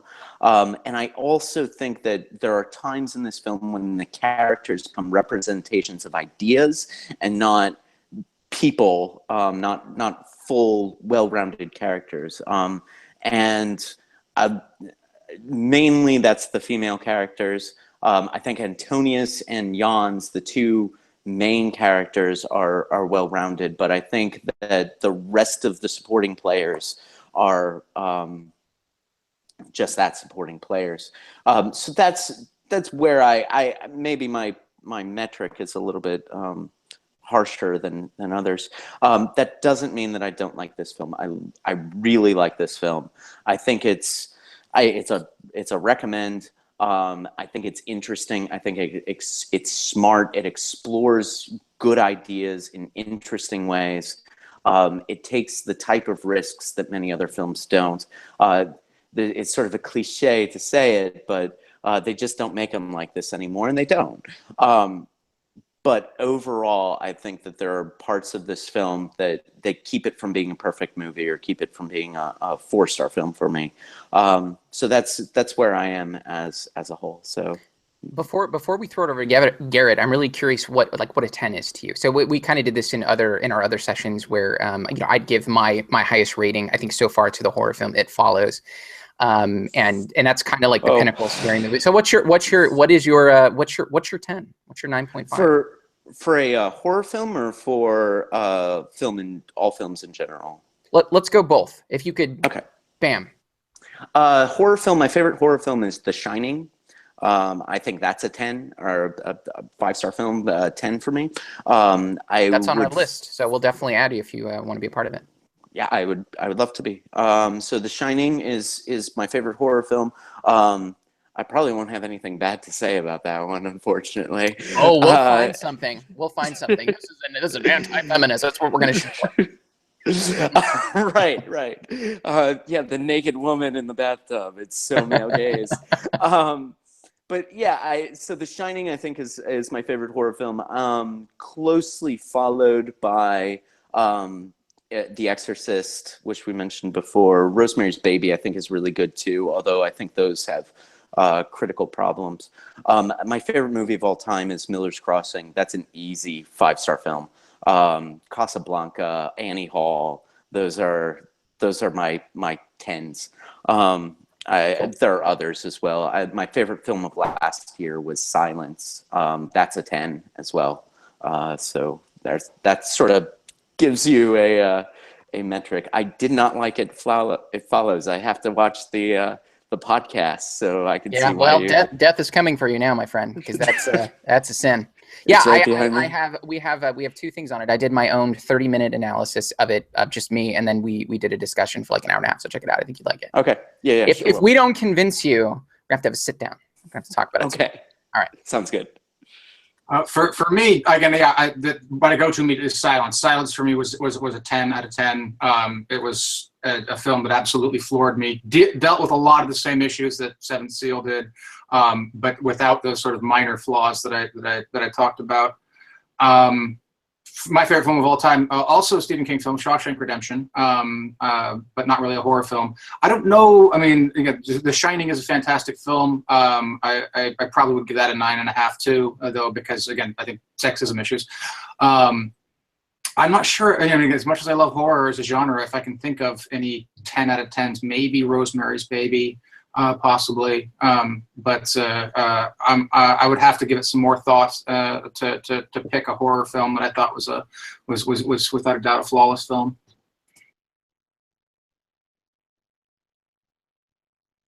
So what maybe would you Nightmare give? Before Christmas. So what would you? That's a damn good film. What would you give this film, Garrett? Okay, we'll do the sophomoric 10 scale. Yeah, no, I give it 9.5. Not 9.5.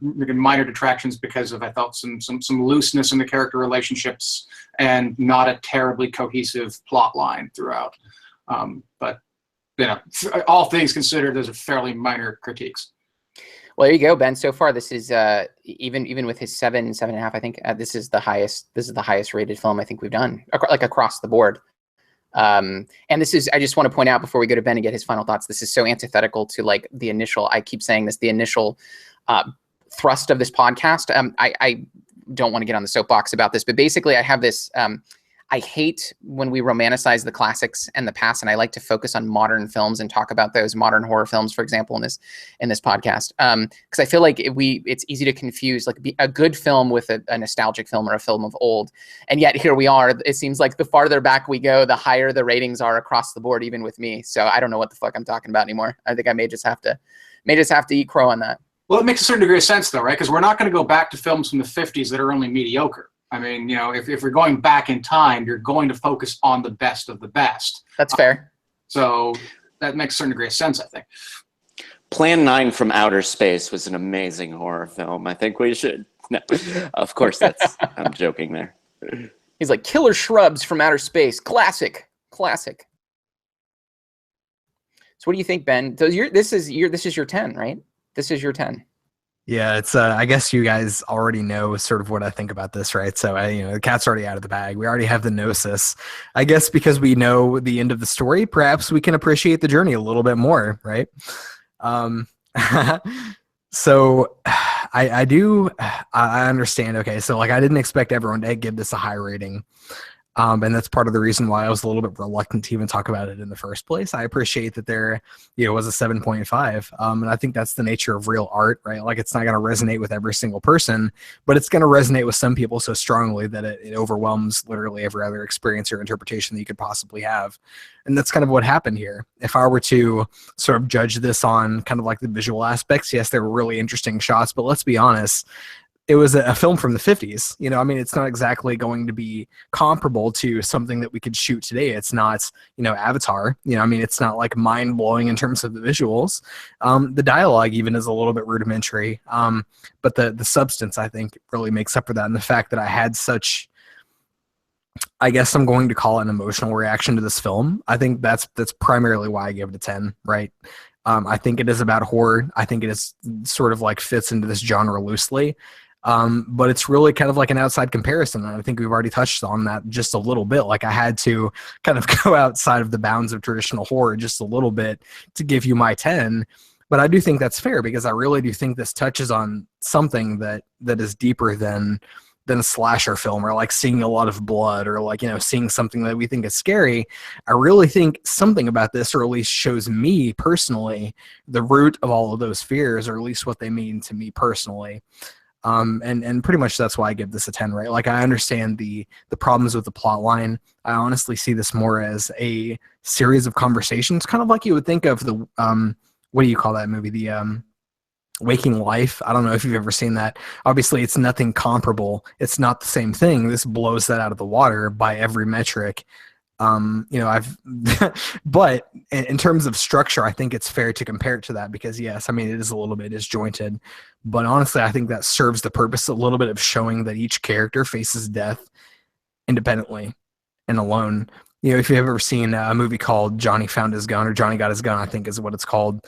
If you've ever seen the music video from Metallica's One, you've seen this, but there's a quote in that movie that every man faces death alone. And I think that's kind of shown in this movie a little bit by the fact that it is disjointed because everyone has their kind of independent experiences.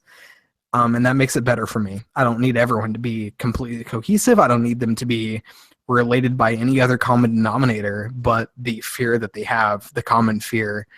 And I think there's a conversation that, Yawns has, of course, with the painter, where he says, afraid, you don't know me. But that's so ironic and so funny because you don't have to know him to know that he has that same basic fear as everyone else. And I think it's uniting on that aspect because we all sort of share that, I think.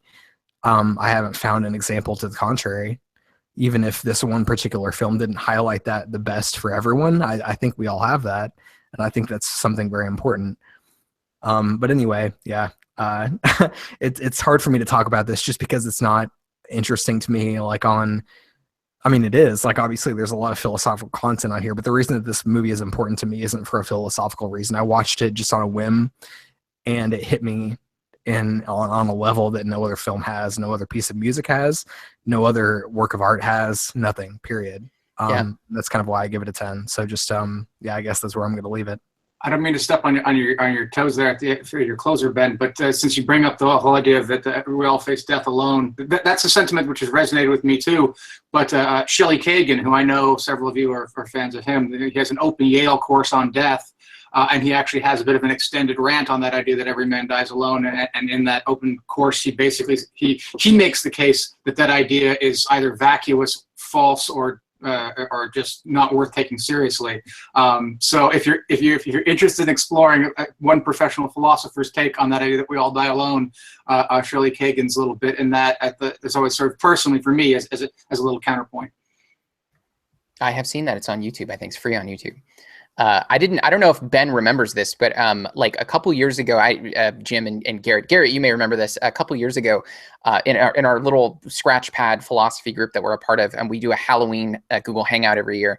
And I think it was like 2 or 3 years ago, this guy joins up, and we all come in costume, and it's just like this Google Hangout, and he has the black hoodie and the white face, and he's Death from this film, and he's got a long giant cigar. And I had no idea who this person was. Like, his username was different at the time. It was Ben. It was literally, I'm going to post the photo of him as Death on the Deadly Analysis Facebook page, just so everyone knows like how serious he was about this film. But I love stories like that, Ben, where it's like you have a cinematic experience that just sort of speaks to you, and it's almost it's almost indescribable. That the more you try to describe the reasons why it was impactful to you, the almost the harder it gets, the more unclear it becomes. I think that's an awesome experience. I think I've had that with books, and I've had that with cinema, and I think that being able to share in this with you is kind of fun. I mean, it at least for me mimics some of my own experiences, which I thought was really cool.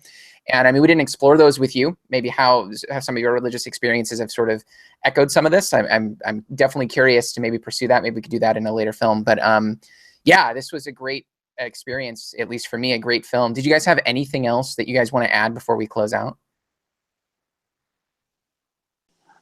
Just briefly, I think that as I was listening to Ben talk about, as I was listening to you, Ben, talk about your personal experiences with this film, you know, I